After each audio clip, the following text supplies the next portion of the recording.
Hello, it's been a while, my friends. So today I come to you from my English forest. I'm back in England for a couple weeks, and I had planned on making videos for you. There's been a lot of rain though, so currently now you're underneath an umbrella. So we should be fine from the rain. Just whilst I make this video, I have a few things I want to share with you about celebrating the upcoming season of spring, which I'm very, very excited for, more so than I've ever been in my whole entire life. And I also want to talk to you about my own journey so far and discuss with you the idea of anger and how to understand it, how to transmute it. I've actually been feeling very peaceful recently because I've been breathing a lot consciously, doing a lot more meditation. I come out in nature every single day, and I've actually not been on YouTube very much, or at least I haven't been making videos, and so I've found that it's helping me to feel like I don't need to share so much of myself anymore. However, it's got to the point now where I feel like I have to share some things with you because I do have some expression that I think many of you could benefit from, so that's why I'm making this video today, and I hope that it can help some of you with what I have to say. So going back a couple days ago when I arrived in England, I was feeling very peaceful, and just my anxiety levels have all but plummeted to nil. And some of you know I've been on this spiritual awakening journey for quite a while, but only in these last 2 years have I noticed a significant change in my thoughts and my body, my connection with other people and with nature. Only have I noticed a change that's positive in the last year or two. But what happened is, since I've been back, I've noticed little triggers there that have led me to feel a lot of anger, but it's been something that I've repressed because on the surface I feel very peaceful and calm. So I wanted to discuss with you what I think that might be, and wonder if you might be going through something similar. If you are, I'd love to hear from you in the comments down below. What it is that I've been having dreams where I'm either very angry at myself or I'm very angry at someone else, and I think I'm only noticing the anger as much just because of how peaceful I do feel at the moment. Don't get me wrong, I face just as many trials and tribulations as you do. There are dark days in my life. In the last few months there's been dark days, but the reason I'm pulling up this peacefulness that I'm feeling is because I do feel it's connected to a change that is happening at the moment for everyone on planet Earth.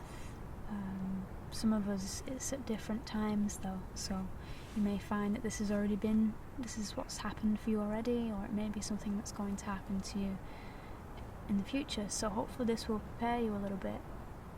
Or what I want to say about anger is that if you're like me, then you may have a lot of repressed anger.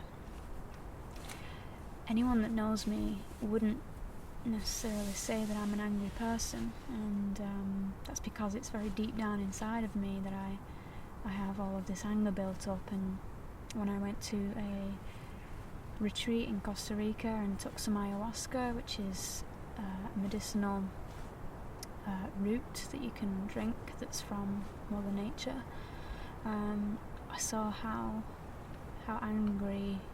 much anger was repressed inside of me, and it's actually been coming out a lot in these last few months where I've been dealing with it in a more conscious way.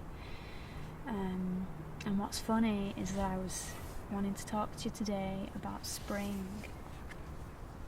Here is the Albin Ilia. I probably didn't say that right. This is the book of the OBOD. So this is the Druidry course that I've been taking for a while. I'll put a link down in the description if you're interested.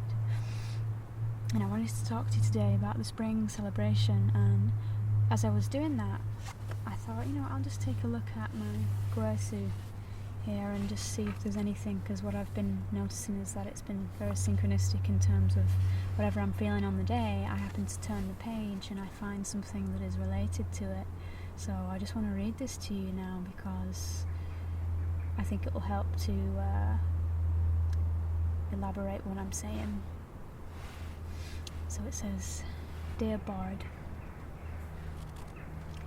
we cannot have liberty without repeated explosions," says the late Ethel Colquhoun. I can't say that name very well. He was a Cornish poet, artist, and member of the ancient Druid order. Do you agree with her? At first, when I read that, I was like, what's repeated explosions talking about? However much we might want the quiet life, and however abhorrent we might find violence and aggression, there nevertheless seems to be a need in the human psyche to sometimes erupt in passion or fury. Just as new lands form from the result of volcanic eruptions, so it seems that our creativity and our ability to enter new phases of our own lives and development depend upon our being able, at times, to express our fury. But fury, like fire, can be destructive. The challenge is for us to express our anger in ways that are ultimately positive and creative. Over the next few days, look at the role of fury in your life in an objective, dispassionate way. How has it manifested in your life? Has it been easy or hard to access? And has it been mainly helpful or harmful to you and others? So that's what I'm going to read to you from that. As I say, it was very synchronistic, so I thought it would be a good idea to talk to you about anger here, because I was going to leave it out, you see, and I was going to talk about spring only. But I want you to know that when I make videos, I'm just as human as you are, and if anything, we need more authenticity, especially on YouTube. But there's already a lot on YouTube, but we need more authenticity in the world, because it's nice to see the positive side of life, and how things are going great for a lot of people, and how things are going great for this planet. But then what happens is when you come to your daily life and you haven't been able to find a place to express this fury, it lays very low, and it's at the back of all of your conversations, it's at the back of all of your feelings. And I myself have struggled with anger for a long time, in that I've not really found good ways to deal with it. I've just repressed it. One of my main things that I like to do is write my thoughts down and talk to Mother Earth when I come outside into nature. My anger, you see, it's triggered easily, but these days I'm able to overcome it just by thinking positive thoughts. And so I'm thinking that with this spring celebration that is coming up, we can utilize some of that anger and fury and transform it into excitement and passion for the new season that is about to come. You see, winter time has been a huge progression for me, but with the progression there's been a lot of heartache, a lot of pain and sorrow, and I feel much stronger because of it. I feel I'm able to take on whatever the world throws at me, but still every day is different, and I wake up and just the smallest things can set me off track, and I want to make sure I don't completely lose the track, and keep moving forward regardless of how I feel. So, as I say, my anger can't be tied to anything specifically, but I think because I've not allowed it to be expressed as often as I should have, it comes out in ways that I would prefer it not to, which I very much have a handle on now. But if you're like me and you have moments of, you feel the anger taking over you, coming outside is one of the best things you can do, in my opinion. If you can't get outside, get your notepad and pen. Next best thing is talking to somebody about it, but I these days tend to go to that only if they're in the room with me or as a last option, because sometimes I can get even more angry trying to discuss with someone what I'm feeling. You know, it's that age-old thing of trying to talk to help yourself out of it, but somehow you talk and get yourself more in it. You know, you're more encompassed in those emotions and feelings. So I'm going to take a look now at Albanilia. Take a look at some things that we can do to prepare for this spring celebration that is coming up. I've never celebrated spring before. Obviously Easter is a key holiday that celebrates spring, but I prefer to, I guess, make up my own ceremony that is more in touch with how I would like to express my goals and desires moving forward, because spring is very much a time of planting the seeds that you wish to sow, metaphorically and physically, of course. So let's take a quick look. Spring falls around the 21st of March, 22nd of March, and one thing I want to say before I lose any of you is that on the 23rd of March we have a very special day coming up, and I discussed it in one of my more recent videos. I'll put the link up here for you. It's a global tree meditation that I was invited to, that I want to invite all of you to come and join us for. Don't get me wrong, if it's not just one special day that all of us have to go out and it has to only be this day. You can go out every single day or any day you want and meditate with trees. There's no problem about that. But what would be nice is if we could have a special day to celebrate, where it feels like on the 23rd of March we can go out and we can meditate with the trees, and we can feel like there's many of us on the planet doing the same thing, and it can turn into a celebration, just to heighten the spirit a bit more. Because sometimes we figure, yeah, I'm going to go out, I'm going to meditate with the trees and it's going to be great, but we lose motivation sometimes, or I know I do. So 23rd of March, put it down in your calendars that if you'd like to join us on this movement of meditation movement, I think I was calling it, then you're more than welcome. So I'll give you some details about that down below. So here it says, the spring equinox represents a time of celebration and joy in anticipation of the spring and summer that is to come. In this sense, it is a time for planning and expectancy.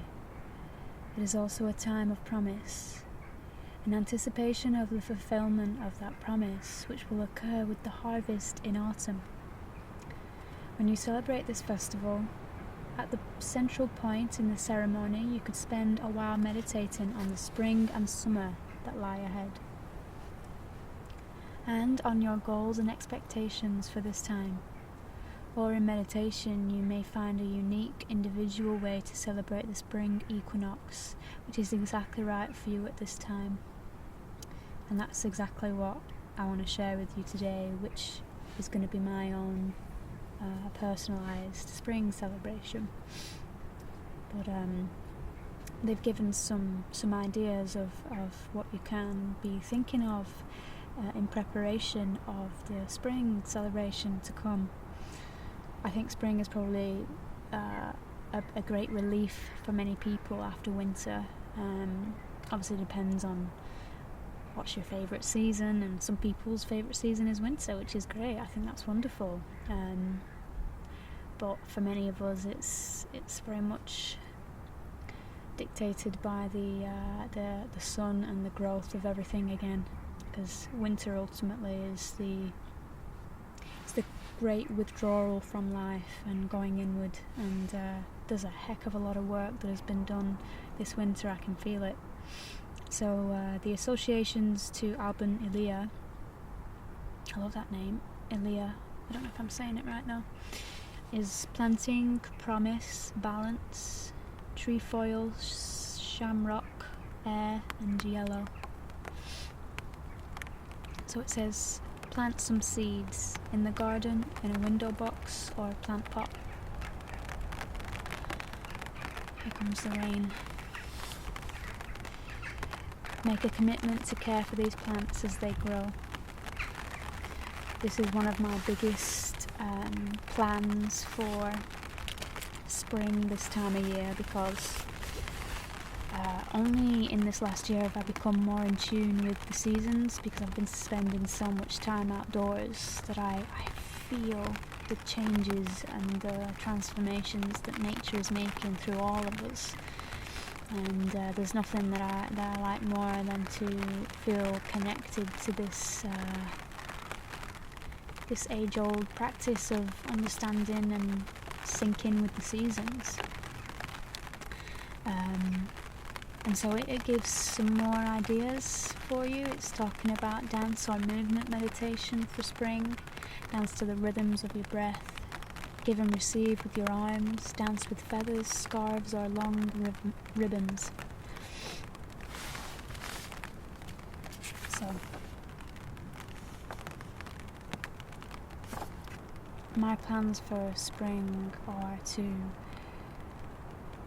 plant as many seeds as I possibly can, metaphorically and physically. But I want to start off, me and my partner, we eventually would like to have our own sacred grove, our own homestead, where we grow all of our own food and lots of flowers and plants. And so this year my hope is to plant as many fruit and vegetables as we possibly can, although we don't quite have enough space for that, or we don't have the means for all of that just yet. But my hope is to plant as many as we can, is to also plant some flowers, some things that can give back to nature, things that aren't necessarily going to be for our consumption, and is to create as much of a haven as possible for the animals. You see, we in Canada, here you can hear all of the birds, and every single day for the last several months we've been coming out feeding the birds, and it's been my most ultimate joy in life, actually, that I didn't even know that I was so joyful about, feeding the birds. And so we have rabbits in our back garden sometimes, and we have chipmunks once they've come out of their hibernation. So another thing I'm looking forward to for the spring is greeting all of the animals, and trying to connect with them as much as possible.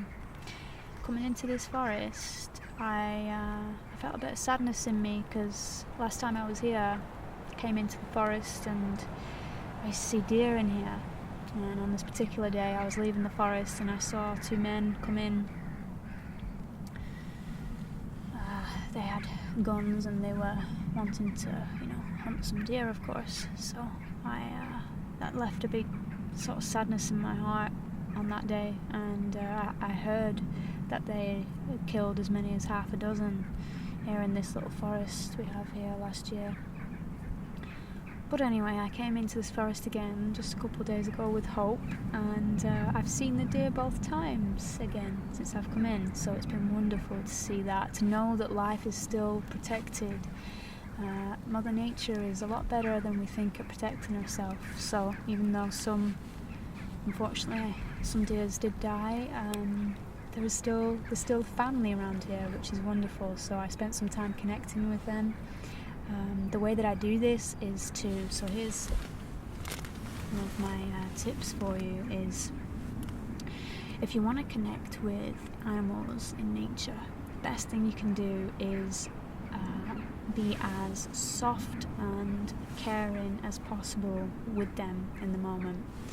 When I saw the deer there, he's obviously very anxious and about to run, but what I noticed is if I just stay still as possible, don't move, and I send good thoughts, good intentions to the deer,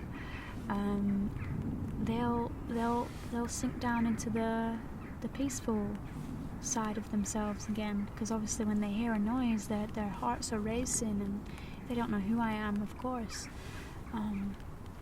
But if I stand still and be quiet and make my movements very, very slow, they warm up to me then, and sure enough, they don't necessarily stick around, but they also don't not stick around. I mean, I came in here the other day and there was a deer just behind me. I don't think he knew I was here though. And so what I've been cultivating, and this is another pointer that I'm hoping to cultivate more of this coming spring, that maybe you might want to as well, is to become more of nature's scenery. Now this depends on your personality, you see, because you might be someone that's all about making change in the world and making lots of action during the day, and don't get me wrong, I'm very much someone who likes to take action in the world. I had the thought of planting as many trees as I possibly can to go along with this tree meditation thing that we're going to experience as a collective, but it's not always about action, and that's what I want some of you to know. There's a lot of good in action, but there's also a lot of good in allowing yourself to flow with your emotions and your feelings. There is so much good there, and that is where meditation comes in. And as I was sat here the other day just feeling like I was becoming part of nature's scenery, you begin to develop your intuition. You begin to understand what nature is trying to communicate to you. You're no longer acting from this place that's always on a trigger mode, that always wants to know what's next. When you begin to slow down, life makes sense again. So I had a few comments on the tree video that I did about, you should plant trees instead of doing meditation, and both things need to happen. It's the meditation and it's the action of doing something. So it's bringing the masculine and feminine energies together in yourself, so to speak. So yes, one of the main things I wish to cultivate is to communicate and understand what animals are asking for. I've been feeling this call within myself to get back to holding resonance, because I know I'm very good at holding resonance for people. I hold space for people, and that generally entails me being quiet a lot of the time. You see, when I was younger, I used to think that I had to talk all the time, because people would ask me, why are you so quiet? Why don't you have anything to say? And I always used to stumble at that question, but now I think to myself, if anyone asks me that question, I know what I would say. It's because I love silence. It feels so good. So, coming into that feeling where, if you're like me, you can begin to relax into your silence, so to speak, and there's a lot you can do with that, my friends. There is a lot, including taking care of this place in the way that she's asking for more appropriately. There needs to be a balance, really, of those of us who wish to keep and hold resonance for this place, and those of us who take action and get things done for this place. So I just want to say thank you to all of you for all of the hard work that you've been doing over these last few months. I'm so happy that you're here on Earth. We're all in this together, and it's been good to catch up with you all. I must say that I have been struggling to want to come on and make videos anymore, and I don't know why. I really don't, but I hope that I'll continue to find the motivation and the need, I guess. I think it's more about the fact that I don't feel the need to come on and talk to you about these things, because there's an oversaturation of everything on YouTube. But then I realise that I'm dishonouring my own self-expression by thinking something like that. So yeah, I will leave you now with the idea of celebrating the spring that is to come. Remember, 23rd of March is the tree meditation day, and 21st of March is good old spring that is right around the corner. So think about the seeds that you want to plant moving forward into this new year, and prepare for the best. Prepare for the best that is to come. And don't be afraid to believe in the impossible. Yeah, because this place is opening up to those of us who can see, who can hear, who can listen, and who can understand. So that's all I have to say for now, my friends. Much love to you all. Peace, love, and light.